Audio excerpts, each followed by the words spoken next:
నామమునకే మహిమ కలుగును గాక. దేవుని యొక్క మహాకృపను బట్టి గతకాలం అంతా కూడా దేవుడు కాచి కాపాడి ఆయన రెక్కల కింద మన దాచి మరొక రోజు ఆయన సందులో గడిపే భాగ్యం అనేది ఆయన మనకి దయచేశాడు. నేను అడిగితే నాన్న చూసాం కదా, 48వ అధ్యాయంలో యాకోబు తన ఇద్దరి బిడ్డలను కూడా, ఏశావు యొక్క ఇద్దరి బిడ్డలను కూడా దీవిస్తున్నాడు. ఎఫ్రాయిముని, మనష్షేని. ఎఫ్రాయిం యొక్క పేరుని బట్టి, మనష్షే యొక్క పేరుని బట్టి ఇద్దరు కూడా దీవించిన దీవెన అని చెప్తున్న మాటలో యాకోబు తన కీడంతట్లో, తన శ్రమ అంతట్లో దేవుడు ఎలా అయితే తోడుగా ఉన్నాడో, దేవుడు ఎలాగా సహాయం చేశాడో, అలాగే ఎఫ్రాయిముని కూడా దేవుడు అనేక జనముగా చేసి అన్ని విషయాల్లో కూడా దేవుడు ఆయనకు తోడుగా ఉన్నట్లుగా యాకోబు ఆయన ఆశ్రయించాడు. యాకోబు తన జీవితకాలం అంతా కూడా ఆయన చేసిన పనులను బట్టి చాలా రకాల శ్రమలు అనుభవించాడు. ఎన్నోసార్లు దేవుడు ఆయన వెంబడించాడు. ఎన్నోసార్లు ఆయనతో పాటు దేవుడు ఎన్నో కార్యాలు ఆయన చేశాడు. కానీ చేసిన వెంటనే చాలాసార్లు మర్చిపోయిన సందర్భాలు ఉన్నాయి. మరలా తర్వాత అనుకుంటా జరిగిన సందర్భాలు ఎన్నో. కానీ ఇప్పుడు ఈ అధ్యాయం దగ్గరికి వచ్చేటప్పటికి, ఈ 2-3 అధ్యాయాల దగ్గరికి వచ్చేటప్పటికి ఆయన చెప్తూ ఉన్నాడు. తన జీవితకాలం వెనక ఉన్న జీవితం అంతా కూడా ఆయన వివరిస్తూ చెప్తున్నాడు. ఫరో అడిగాడు, నువ్వు జీవించిన సంవత్సరాలు ఎన్ని అని అంటే ఆయన చెప్తున్నాడు కదా, నేను జీవించిన సంవత్సరాలు 130. కానీ అందులో ఎక్కువగా నాకు అన్నీ కూడా నా జీవితకాలం దుఃఖ సహితంగానే ఉన్నాయి. నెమ్మదిగా ఉన్న సంవత్సరాలు చాలా తక్కువ అని చెప్పి, మా పితరులు జీవించినంతగా నేను జీవించలేకపోయాను. వాళ్ళ పితరులు దేవునితో ఎక్కువ జీవించారు, వాళ్ళ పితరులు దేవుడితో ఎక్కువగా గడిపారు. కానీ యాకోబు తన పిల్లల కోసం, తన భార్య కోసం, వీటి కోసం ఎక్కువ గడిపాడు. దాదాపుగా 14 సంవత్సరాలు తన మందని, భార్యల కోసం 6 సంవత్సరాలు తన మంద కోసం, అలాగా తన జీవితం అంతా కూడా చేశాడు. ఇస్సాకు తన పిల్లల్ని ఆశీర్వదించడానికి పిలిచినప్పుడు పెద్దవాడిని మాత్రమే పిలిచాడు, చిన్నవాడిని పిల్లల. కానీ ఇక్కడ యాకోబు దగ్గరికి వచ్చేటప్పటికి ఎంతో పరిపక్వత. యాకోబు యొక్క జీవితంలో రాను దేవునితో ఎంత సంబంధం కొనసాగించాలో అంత సంబంధాన్ని కొనసాగించాడు. యోసేపు తీసుకొని వచ్చాడు, తన ఇద్దరు బిడ్డలు కూడా తీసుకొని వచ్చాడు. ఇద్దరు బిడ్డలు కూడా ఆశ్రయించాడు. ఆ తర్వాత మిగతా అందరినీ కూడా పిలిచి వాళ్ళని కూడా ఆశీర్వదిస్తూ ఈ 49వ అధ్యాయంలో చెబుతూ ఉన్నాడు. వాళ్ళందరూ కూడా దీవిస్తూ ఉన్నాడు. ఇస్సాకు అలాగా చేయలేదు.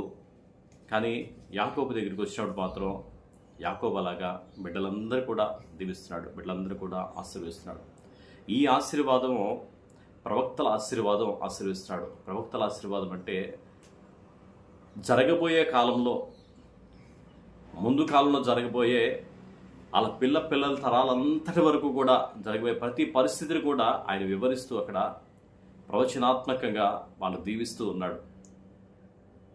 అంటే దేవుడు యాకోబుని ఎంత ఆత్మీయంగా బలపరిచాడో, తను వృద్ధాప్యంలోకి వచ్చినప్పటికీ తన వెనక జీవితాన్ని చూసినప్పుడు తను ఏం సాధించాడో, తను ఎలా జీవించాడో అన్నీ కూడా జ్ఞాపకం చేసుకుంటూ ప్రవచనాత్మకంగా ఒక్కొక్కరిని దీవించిన దీవెన కూడా అది అలాగే ఉంటుంది. చూడు, మొదటి వచనం మనం చూసినట్లయితే,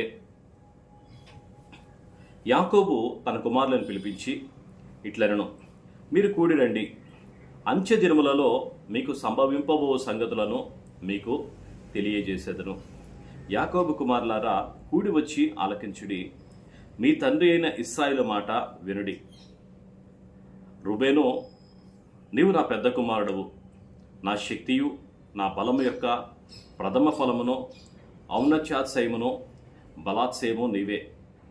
నీళ్లవలె చెంచులుడివై నీవు అతిశయం పొందవు. నీ తండ్రి మంచం మీదకి ఎక్కితివి, దాన్ని అపవిత్రం చేసితివి. అతడు నా మంచం మీదకి ఎక్కెను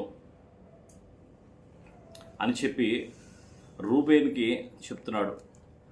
రూబేన్కి దేవుడిచ్చిన ఆ కనాను దేశంలో స్వాస్థ్యం అయితే వచ్చింది. కానీ రూబేను తన గోత్రంలో కానీ తన పెద్దల్లో కానీ ఎవరో ఒక నాయకుడు కానీ ఒక పెద్దల సభలో చేరినవాడు కానీ రూబేను పేరు అక్కడ చేర్చబడలేదు. ముందు కాలంలోకి వచ్చినప్పుడు ఎక్కడ కూడా రూబేను వాళ్ళ వంశంలో ఎవ్వరు కూడా ఆశీర్వాదకరంగా ఉన్న స్వాస్థ్యమైతే వచ్చింది. కనాను దేశంలో దేవుడిస్తానన్నాడు. అది అబ్రహాము చెప్పిన వాగ్దానం. అబ్రహాం చెప్పిన వాగ్దానం ప్రకారం దేవుడు ఇచ్చాడు వాళ్ళకి. కానీ రూబేను యాకోబుని ఇక్కడ చెప్తున్నాడు కదా, యాకోబు చెప్పిన దాని ప్రకారం తన బిడ్డల్లోకి ఆశీర్వాదం అనేది రాలా. అతను చేసిన ఆ తప్పుకి అతని యొక్క స్వాస్థ్యము యోసేపు యొక్క సంతానానికి వెళ్ళింది. యోసేపు సంతానంలో ఎఫ్రాయిం మనుష్యులు ఉంటే వాళ్ళకి వెళ్ళింది. వీళ్ళు మొత్తం 12 గోత్రాలు. 12 గోత్రంలో రూబేను గోత్రం దేవుని స్వాస్థ్యంలో చేర్చబడలేదు. యోసేపు వల్ల ఆ 12 గోత్రంలో యోసేపు యొక్క కుమారులకి ఆ స్వాస్థ్యం అనేది ఇవ్వబడింది. పెద్ద కుమారుడు నా బలం, నా జ్యేష్ఠ కుమారుడు అని చెప్తున్నాడు. కానీ తర్వాత దాన్ని కోల్పోయాడు. దేవుడిచ్చే దీవెన్ని కోల్పోయాడు. భవిష్యత్ కాలంలో ఆయన చేసిన పని అంతా దౌర్భాగ్యమైన పని చేశాడు. దానివల్ల దాన్ని కోల్పోయాడు. తర్వాత చూస్తే 5వ వచనంలో షిమ్యోను లేవి అనువారు సహోదరులు, వారి ఖడ్గములు బలాత్కారపు ఆయుధములు. నా ప్రాణమా వారి ఆలోచనలో చేరవద్దు, నా ఘనమా వారి సంఘములో కలుసుకొనవద్దు. వారు కోపం వచ్చి మనుషులను చంపిరి, తమ స్వేచ్ఛ చేత ఎద్దుల గుదికాలి నరములను తెగగొట్టిరి. వారి కోపము వేండ్రమైనది, వారి ఉగ్రత కఠినమైనది, అది శపింపబడును. యాకోబులో వారిని విభజించేదను, ఇశ్రాయేల్లో వారిని చెదరగొట్టేదను. హల్లెలూయా. ఇక్కడ 2 గోత్రాల గురించి కూడా చెప్తున్నాడు, షిమ్యోను లేవి. ఈ షిమ్యోను లేవి ఇద్దరు కూడా దీనా చేసిన ఆ తప్పును బట్టి, దీనా దగ్గర జరిగిన ఆ సంఘటన బట్టి షెకెంలో వాళ్ళ జాతి వాళ్ళందరినీ కూడా వాళ్ళు చేసిన దాన్ని బట్టి వాళ్ళందరూ కూడా చంపేశారు. వాళ్ళందరూ కూడా చంపేసిన దాన్ని బట్టి ఇక్కడ అంత్యకాలంలో జరగబోయే సంఘటనల గురించి ఆయన చెప్తున్నాడు. మీకు ప్రత్యేకమైన స్వాస్థ్యం అనేది, ప్రత్యేకమైన గుర్తింపు అనేది లేకుండానే ఉంటుంది. షిమ్యోను వెళ్ళి యూదా గోత్రంలో వాళ్ళతో పాటు కలిసి ఉన్నాడు. లేవి వచ్చి దేవునికి స్వాస్థ్యంగా మారాడు. వాళ్ళు నిర్గమాకాండంలో చూసినట్లయితే దూడ విగ్రహాన్ని చేసుకున్నప్పుడు దేవుని యొక్క ఉగ్రత వచ్చినప్పుడు నా పక్షాన ఎవరుంటారు అన్నప్పుడు లేవీలు మాత్రం ప్రత్యేకపరచబడి దేవుని పక్షానికి వచ్చి రావడం వల్ల వాళ్ళు దేవునికి స్వాస్థ్యంగా మార్చబడ్డారు.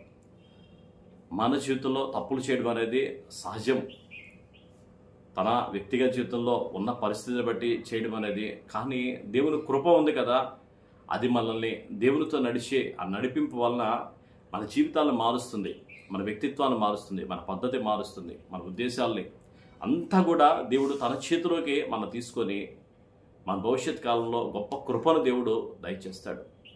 అలాగే తర్వాత చూసినట్లయితే 8వ వచనంలో యూదా, నీ సహోదరులు నిన్ను స్తుతించెదరు, నీ చెయ్యి నీ శత్రువుల మెడ మీద ఉండును, నీ తండ్రి కుమారులు నీ ఎదుట సాగిలపడుదురు. యూదా కొదమ సింహము, నా కుమారుడా, నీవు పట్టిన దాన్ని తిని వచ్చితివి. సింహము వలెనో గర్జించు ఆడు సింహము వలెనో అతడు కాళ్ళు ముడుచుకొని పండుకొనును. అతన్ని లేపువాడెవడు? షిలోహు వచ్చు వరకు యూదా యుద్ధ నుండి దండము తొలగదు, అతని కాళ్ళ మధ్య నుండి రాజదండము తొలగదు. ప్రజలు అతడికి విధేయులై ఉందురు. ద్రాక్షవల్లికి తన గాడిదను, ఉత్తమ ద్రాక్షవల్లికి తన గాడిద పిల్లను కట్టి ద్రాక్షరసములో తన బట్టలను ద్రాక్షల రసములో తన వస్త్రములను ఉదుకొను.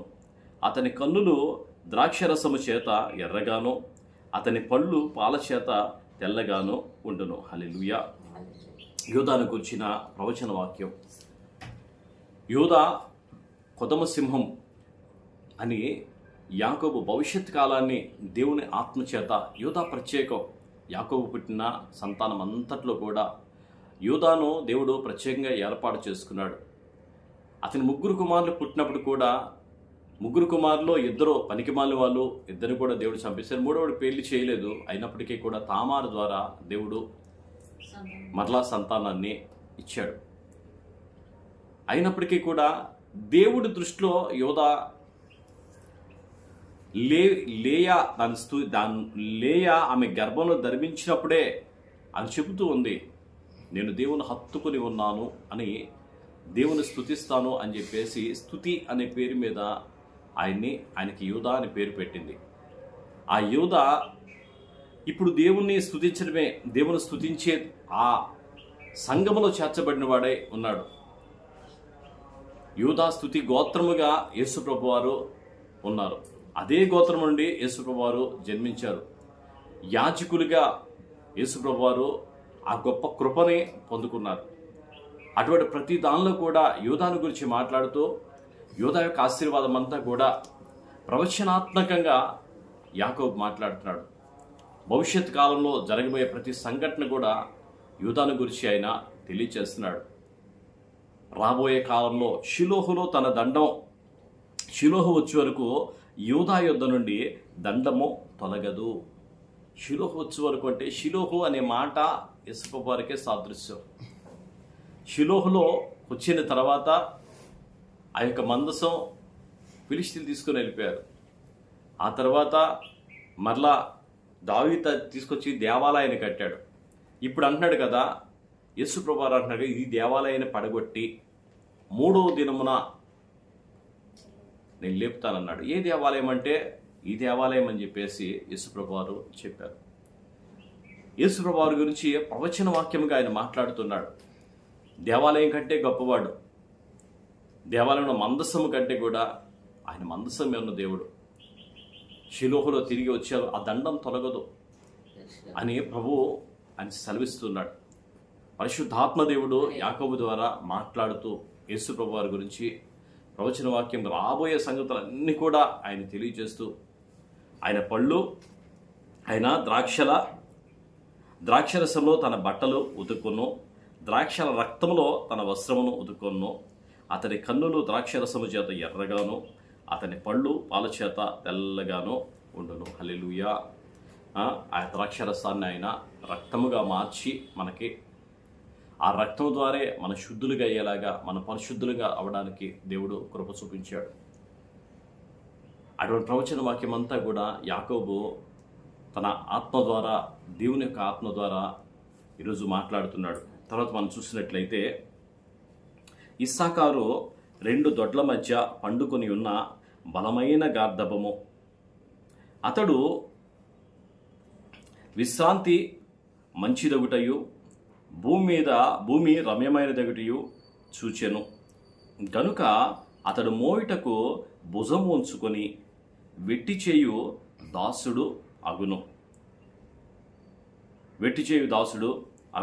ఏంటంట ఇక్కడ మాట్లాడుతున్నాడు కదా, విశ్రాంతి మంచిదగుటయు భూమి రమ్యమైనదగుటయు చూచెను కనుక అతడు వెట్టి చేయుటకు, అంటే దేవుని పనిలో సహకారిగాను దేవునితో సంబంధంగాను ఉండడానికి ఇస్సాకారు గురించి ఆయన చెబుతూ మాట్లాడుతూ ఉన్నాడు. దేవుడు చెప్పిన ప్రతి మాట ఏది కూడా నిరర్ధకం కాకుండా, దేవుడు చెప్పిన ఏ మాట కూడా నిర్ధకం కాకుండానే ఆయన చెబుతూనే ఉన్నాడు. న్యాయాధిపతులు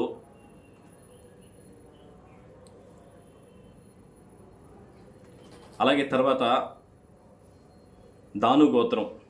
దాను ఇశ్రాయేలు గోత్రికుల వలె తన ప్రజలకు న్యాయం తీర్చును.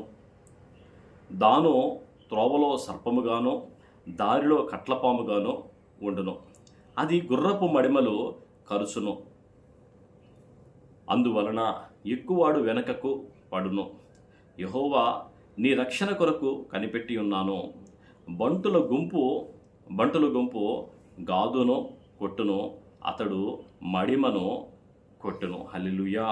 ఇదంతా కూడా ఇశ్రాయేలు వంశముల గురించి, ఇశ్రాయేలు దేవుని యొక్క ప్రజల గురించి అందరూ కూడా ఈ 12 గోత్రాలు కూడా యాకోబు సంతానంగాను యేసు ప్రభులో వాళ్ళందరూ కూడా ఏకమై ఉన్న సంతానంగాను మడిమను కొట్టేది ఎక్కడ మనం చూడగలుగుతాం? సంఘముగా ఉన్న ఆ పరిస్థితి మనం చూడగలుగుతాం. ఆదికాండము 3వ అధ్యాయంలో ఉంది కదా, ఆదామును శపించినప్పుడు సర్పమును శపించినప్పుడు అవ్వను శపించినప్పుడు మాట్లాడే మాట, అతడు సర్పం నీ మడి మీద కొట్టును, నిన్ను సర్పాన్ని తల మీద కొడతారు. ఎప్పుడు కూడా సంఘానికినో దానికి విరోధమే. గాదుని గురించి సంఘమును గురించిన మాట మాట్లాడుతున్నాడు.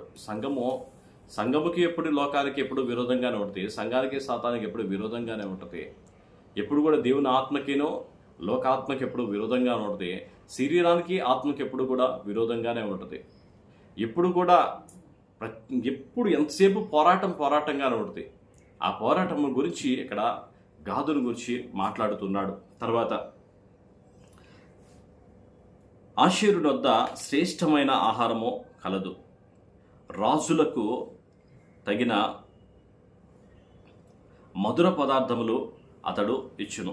ఆషేరు వద్ద శ్రేష్టమైన ఆహారం కలదు, రాజులకు తగిన ఆహారం అతడు ఇచ్చును. నఫ్తాలి విడవబడిన లేడి, అతడు ఇంపైన మాటలు పలుకును. యోసేపు ఫలించెడు కొమ్మ, ఊట యొద్ద నుండి ఫలించెడు కొమ్మ, దాని రెమ్మలు గోడ మీదకెక్కి వ్యాపించును. విలుకాండ్రు అతని వేధించిరి, వారు బాణములు వేసి అతని హింసించిరి. యాకోబు కొలుచు పరాక్రమశాలి అయిన వాని హస్త బలము వలన అతని విల్లు బలమైన దగును. ఇశ్రాయేలునకు